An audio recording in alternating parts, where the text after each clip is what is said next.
You'd have to eat broccoli all day long to get the amount of iron that you'd get in a tablespoon of liver. Welcome to the Wise Traditions Podcast, sponsored by the Weston A. Price Foundation for Wise Traditions in Food, Farming, and the Healing Arts. We are your source for scientific knowledge and traditional wisdom to help you achieve optimal health. I'm your host, Hilda Labrador. This is episode 30, and my guest is Fallon Morell, the president of the Weston A. Price Foundation. She is the author of Nourishing Traditions, the cookbook that challenges politically correct nutrition and the diet dictocrats. This book, and Sally's whole life's work really, has helped countless people return to whole real foods and improve their health. Today's discussion focuses on the third principle of the Wise Traditions diet, nutrient density. Sally sheds light on how to get the most bang for your buck out of every bite. Wise Traditions is supported by New Trends Publishing, home of Nourishing Traditions and other fantastic books on diet and health. Go to newtrendspublishing.com. And listeners like you, when we recorded this episode, we knew we were close to the goal, but we finally hit it. Yes, Wise Traditions has had over 100,000 downloads in under 6 months. This is a wonderful milestone, and we are so thankful that this show has resonated with you, our listeners. Please keep listening and sharing episodes so that we can keep reaching more people with our important health information. And now, on to the conversation. Welcome to Wise Traditions, Sally. Thank you. It's great to be back, Hilda. And I want to say congratulations to you because it looks like we're almost at 100,000 downloads. I know. Of the podcast. And that's just in 6 months. That's fantastic. I'm so excited. Thank you to all you listeners because you're really the ones that have taken a hold of this message and you're just sharing it with your friends and family. And that's fantastic. I know that you're getting as much out of it as I am, which is wonderful. So, Sally, I know we're on our little series of the Wise Traditions diet and kind of the principles that are foundational to the foundation. Yes, right. That sounded funny, but it's okay. So now we're on principle number 3. Which is it? Okay, so principle number 3 is our most important principle. This was formulated by Dr. Price, and it's what most people usually miss when they are talking about Dr. Price or reading him. And that is that these diets, wherever they were, whether it was in the frozen north eating seal blubber or whether it was in the South Seas eating pork and fish or in the Andes or in the Alps, wherever it was and whatever they were eating, the diets were very nutrient dense. They were high in minerals, they were high in vitamins, and they were particularly high in the 3 fat-soluble vitamins, A, D, and K. And these are the vitamins that we are so lacking in the modern diet. And it's really the key principle of everything we teach, that you need to eat the foods that provide you with these vitamins. Interesting, because I think most Americans would say, well, at least in the U.S., we eat a very rich diet. I take my vitamins if I don't get them in my food. Is that not true? Well, or people say, I eat a good diet. I eat a whole foods diet. I eat whole foods. And this just glosses over it because what people, you could be eating whole foods all your life and it might be a very short life because you're not getting these fat-soluble activators. And so they're vitamins A, D, and K. Where do we get them? Well, we get them from organ meats. How many people are eating organ meats every day? Mm-hmm. And yet traditional cultures ate the organ meats first. So organ meats like liver, marrow, tongue, brain, blood. How many people are eating these organ meats? We get them from things like fish eggs. Now, whenever they caught a fish, they ate the fish eggs first. And in fact, that's one of the things my husband told me growing up in New Zealand. When he and his dad went fishing and they caught a fish, so we opened up the fish and we ate the marrow. That was just what you did. Ah. And, and ate the eggs. So things like fish eggs, shellfish is a wonderful source of these fat-soluble vitamins. Egg yolks, and butter fat, especially if the animals are raised outside, and fat from any animal really, but pork fat, duck fat, and goose fat, and duck liver and goose liver are great sources of vitamin K.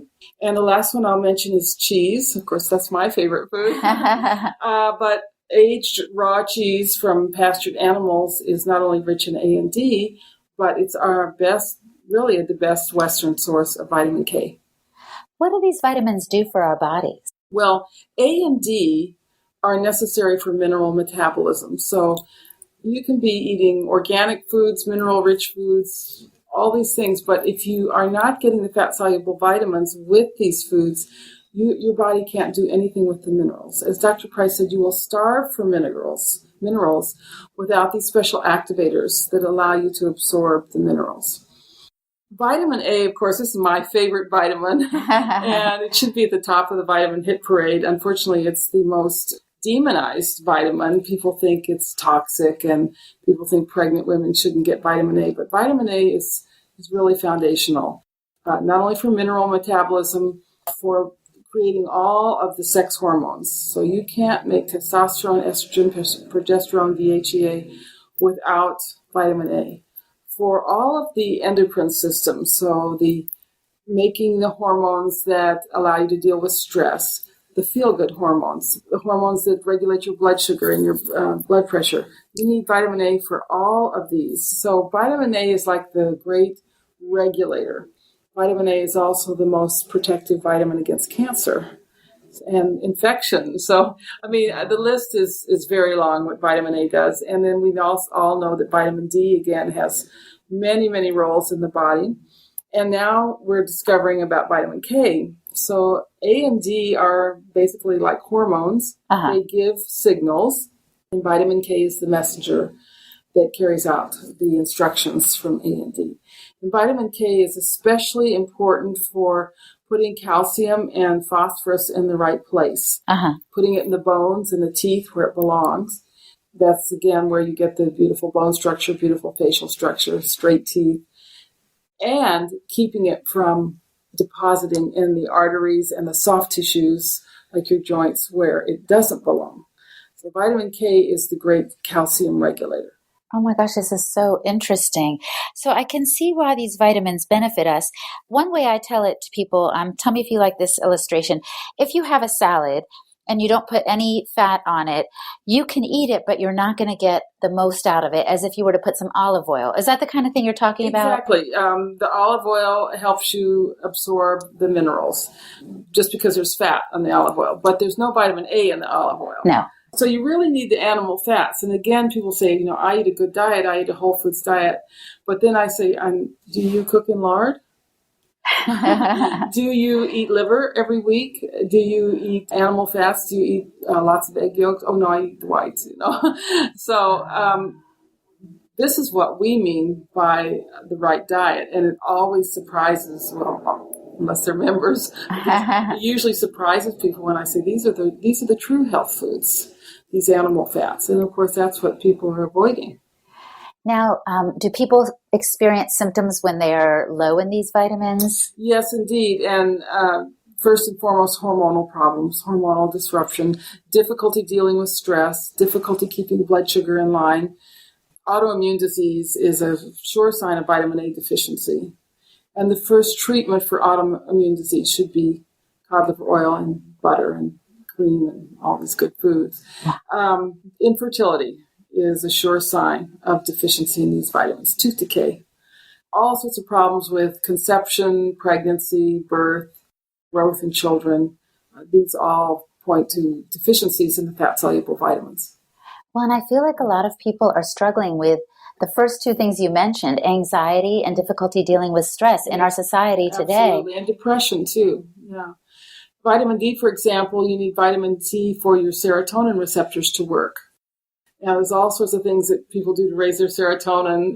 It's like exercises like laughing and relaxing and all this. But if you can't make the serotonin, or if your receptors aren't working, you're still going to be depressed. After you have a little laugh. Yeah, after the laugh's not going to do you any good. Oh, interesting. And I think what you find, if you really are replete with these vitamins, if you're eating this way, I think you find that the people who do eat this way they have an aura of stability.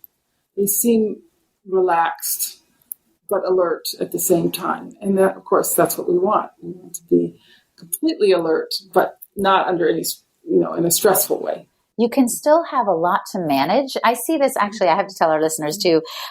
When I come into the Weston Price office, I'm usually kind of hyped up. I've come from my exercise class, and there's a sense of calm and peace. I think that's what you're talking about. People are not tired, they're not lethargic, but they're calm. And there is a sense of groundedness that I notice among them. I think you notice that among people who are actually eating this way. There's not the ups and downs of blood sugar, because these fats regulate your blood sugar and keep it stable. The vitamin A is helping your body to make all these wonderful hormones. I know that if I'm under a lot of stress, if I've got deadlines, and I think I'll never get through this, I take extra cod liver oil, and I find it just calms me down immediately. It's better than a tranquilizer, I can tell you. So, Sally, you're saying that these fat-soluble activators are really critical to our diet, but I hear a lot of people saying that they think protein is the most important thing. Yeah, big emphasis on protein, and people, I think, are overdosing on protein, eating a lot of lean meat or skim milk or egg whites without the yolks or skinless chicken breasts. That's my favorite thing I like to pick on. Or they're taking protein powders. And traditional cultures never did this. They understood that protein, the animal flesh by itself, without the fats, was dangerous. And it is dangerous because when we eat meat or when we eat any protein, we need vitamin A to use that protein. And the quickest way to deplete yourself of vitamin A is to eat a lot of lean protein without the fats, without the organ meats, and so forth.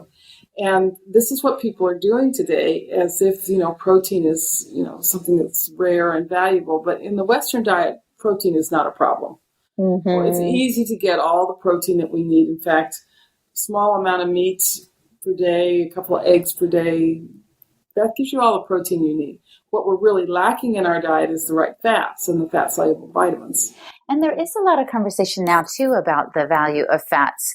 But we're not just talking about, what kind of fats are we talking about? Well, again, we sort of are seeing, oh, yes, we need fats. People are saying, yes, we need fats. We need the omega-3 fats, or we need the polyunsaturated fats, or we need monounsaturated fats, but not those terrible saturated fats.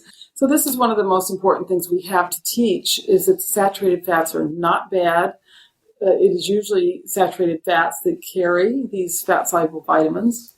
These are supposed to be the devil, the demon in the Western diet, but actually traditional cultures all had lots of saturated fat in the diet. There's absolutely nothing wrong with saturated fat.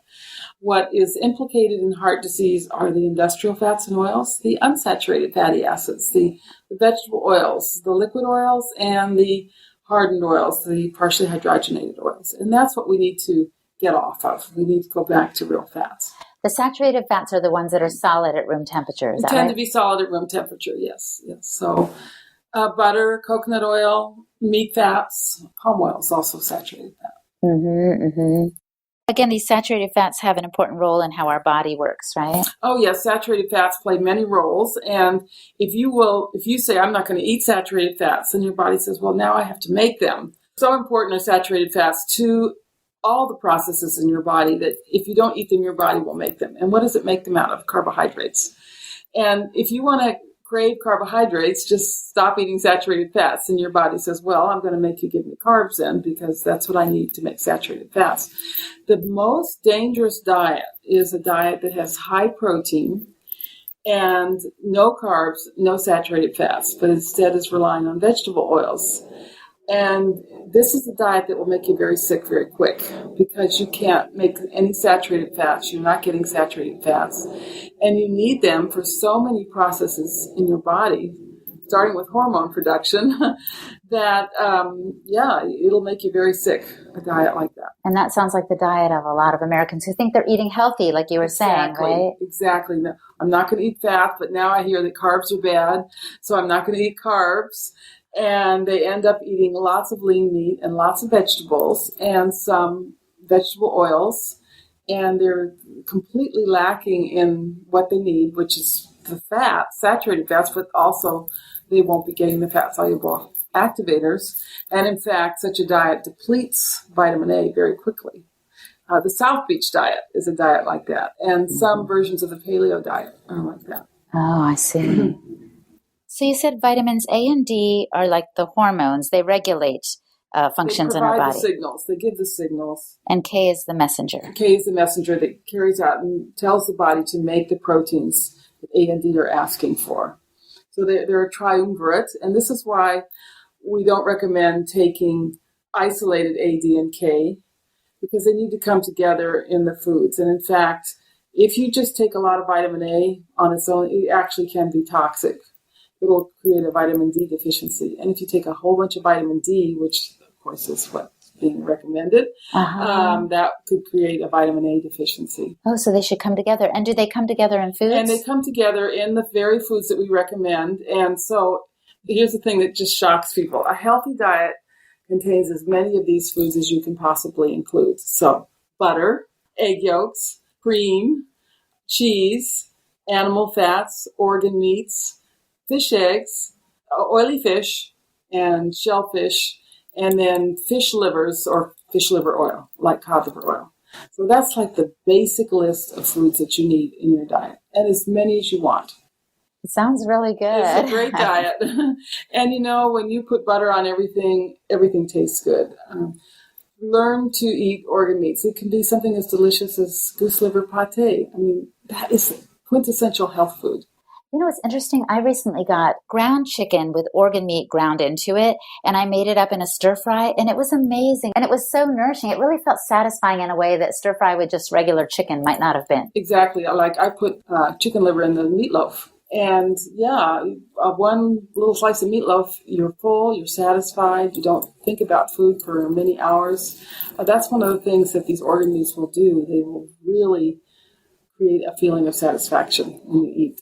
And what's funny in the U.S., like you said, is organ meats are sometimes looked down upon. Like it's cast off. It's even hard to get. Like it's hidden in the grocery store. Factor, when you talk about eating liver, people kind of turn up their nose. And then I say, well, there's lots of ways of making offal taste good. And that's by putting it in scrapple or pate or sausage or whatever. We were at a kind of a local breakfast the other day. And so this is Southern Maryland, all right? And they were serving scrapple there. That was just something that Southern Marylanders eat and have always eaten for breakfast. Is that the intestines? It's the scraps. So it's part of the head and the liver and the kidneys, and it's all ground up, and then they fry it. It's mixed with cornmeal, and then they fry it. And how did it taste? It was delicious. It was delicious. Well, when I was in Kenya recently, the people did not turn up their noses at the organ meat. They were talking about, oh, yes, our traditional diet has included that. So it's maybe just foreign to us because we're removed from our traditions.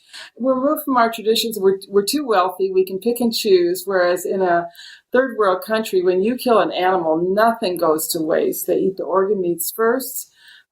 They eat the fat, they eat the muscle meats, the bones are made into soup, and just nothing is wasted. We want to stop and give a quick thank you to our sponsors that help keep the podcast going. New Trends Publishing. Have you seen the Nourishing Traditions Cookbook for Children? Your whole family is going to love this spiral-bound, fully illustrated version of Nourishing Traditions. It's available at bookstores, online booksellers, and at newtrendspublishing.com. And when you go to newtrendspublishing.com, keep in mind that case orders are 50% off. We also want to thank listeners like you. You helped us hit our milestone of 100,000 downloads, as I said earlier. And if you are part of that number, would you consider donating to the podcast project? Go to westinaprice.org, click on Get Involved, and on the left-hand sidebar, you'll see the word Donate. Click on it, and then click on Education. Your gift will keep us on the air, getting this valuable health information out to everybody. Thanks so much. And now back to the conversation. Well, I think this discussion is going to really challenge some of our listeners to reconsider what they think of as healthy. Exactly. This is why we raise so many eyebrows, because when we talk about what we consider healthy is completely contrary to the dietary guidelines and the kind of conventional wisdom, the conventional right? thinking, the popular thinking about what constitutes a healthy diet. People think if they eat a salad, that's healthy. But, salads are great. I'm not against salads, but that's not the kind of foods that constitute a healthy diet. You're so right. When I eat with friends, sometimes they're shocked. They're like, why are you not eating a salad? Or what's your stance on vegetables? And I'm like, when we're talking about nutrient density, the most bang for your buck, it doesn't come from a leafy vegetable. No, and they're very expensive too. Now, the USDA calls vegetables nutrient-dense foods, and the way they do it is they do it per calorie. So they say, for example, there's this much calcium per calorie in broccoli, but the thing is vegetables don't have many calories. So whereas you'd have to eat broccoli all day long to get the amount of iron that you get in a tablespoon of liver. So it's almost like they're stacking the deck to make it the old calorie trick. You know, they do it by calorie, but we don't eat calories. We actually eat food, and we eat a certain amount of food every day. Most of us only eat 3 meals a day, and we only eat so many grams of food a day, and that has to be as nutrient dense as possible. If you're going to get your iron from broccoli, well, it's almost impossible to do. You just couldn't eat that much broccoli. Oh, so interesting. I wonder if some people have bought that information and taken it to heart, and that's why they're turning more into having a plant-based diet. Isn't that really popular now? That's one of the ways they promote the plant-based diet. They talk about nutrients per calorie, and since vegetables are so low in calories, it makes it look like there's a very high level of nutrients in your broccoli, since we're using that example. But when you eat your serving of broccoli, you haven't gotten much iron. You haven't gotten many calories either. But if you eat a serving of liver, you get enough iron to last you for a week. Now, Dr. Price was a researcher, so he didn't just see what everyone was eating and then write it down. He actually took some samples of the food back to his lab, didn't he? He took samples of the foods everywhere he went, back to his laboratory, and analyzed them for vitamin and mineral content. And he was looking at per weight, not per calorie. And that's how he got these very high numbers of minerals in these diets, no matter what they were eating. Lots of minerals, lots of vitamins A and D, and lots of vitamin K. Tell the story, Sally, of the school children whose behavior turned around when he started feeding them lunch. Yes, it was an orphanage he was working with, and he started feeding them, or he took charge of the lunches and started giving them stew. So now the stew is going to be made with the bones and everything. And there was organ meats in the stew. And then they got a whole grain piece of bread with real yellow butter on the bread. And they got cod liver oil. And within just a few weeks, the behavior of these children turned around. They started to thrive. One boy who was failing in school started to succeed really well in school. I mean, it just made such a huge difference. And, you look today at all these behavior problems we're seeing, the almost intractable depression and addictions. And I just say, try our diet first before you go on all these pills. Just try eating a stick of butter a day and see what that does for you. Just try a few egg yolks a day and see how much better you feel. I just feel it's like Dorothy. She was in Kansas all along, but we've got the answers at our fingertips, but nobody realizes it. So true. And we get many stories. A lot of these letters are published in our journal just about how just by adding these fats and starting to eat organ meats or using full fat milk or butter or cod liver oil, how that changed the way they felt and gave them a more optimistic attitude. One story I got recently was from someone who'd been a prisoner, and he was very depressed. So every time he thought about all these lost years in prison, he got very depressed. And I said, well, you need to take cod liver oil. So he started taking cod liver oil, and he said, you know what? I just don't feel depressed about it anymore. Oh my gosh, that's fantastic. The situation is the same, but I just feel differently about it. Wow. I have a friend who's a teacher of a second grade classroom, and she said so many of the children there are in therapy, Sally, or on anti-anxiety meds. It's crazy. These are children. These are 7-year-olds. I know. I think it's 1 in 5 children is on some kind of psychotropic drug in this country. I mean, this is a national tragedy and an epidemic. And what's going to happen when these children grow up? I mean, how are we going to have a functioning society if everybody is depressed and anxious and incapable of sustained effort and sustained concentration? And these fat-soluble vitamins really help with that. Oh, absolutely. They would be absolutely number one thing, I would say. And, we have a lot of other interesting recommendations having to do with fermented foods and bone broth and proper preparation of grains. But first and foremost, you need to get on these good fats. Now, what about a person who says, oh, I can't afford organic? Does it matter if it's organic or not organic? Like, if I can't afford the expensive butter at Whole Foods, like, can I just buy a regular brand? Yes. We don't want people to think that our diet is an elitist diet. Now, obviously, you should do the best you can. But for most people, even I would say most of our members, their only choice is the supermarket. Mm-hmm. And still, the butter is a better choice. It's a much better choice. In fact, when we did our analyses last year, I was surprised to find how much vitamin A was just in conventional butter. Ah. That's because they give it to the animals, of course, and that's not the ideal way of doing it, but it is still a good food. Richard Morris, who's going to speak at our conference in November, I talked to him. He's the man that lost like over 150 pounds. Yes. He wrote the book, A Life Unburdened. And he said when he made the switch to real food, he did just get grocery store, meat and organ meats, I'm sure, and butter and things like that. And he lost weight and felt better immediately, even though he hadn't gone to the upgrade of organic, let's say. Exactly. And organic fruits and vegetables are more expensive. I think there's certain ones that you might want to avoid, like strawberries, very heavily sprayed. But still, that's not the number one thing we recommend. The number one thing we recommend is just to get on those good fats. Well, as we wrap up, Sally, tell me, is there one thing you would recommend to the listener that they could do, one step they could take to improve their health? Well, I like the way Sarah Pope puts it at the Healthy Home Economist. She says, first thing is get your fats right. If you just do nothing else but get rid of all the industrial fats and oils in your kitchen and start eating butter and cooking in lard, you'll see a difference. You'll see a big difference.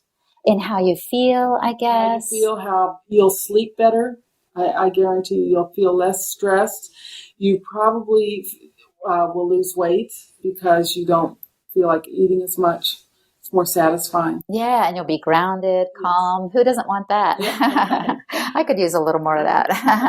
But this diet has helped me a lot. So, well, thank you for your time, Sally. Well, thank you. And again, as I say, this is the most important of our principles and the most widely misunderstood principle of Weston Price. Well, we'll make sure to get it out there and hope it makes a difference for folks. That's what we're trying to do at the foundation. Thanks again.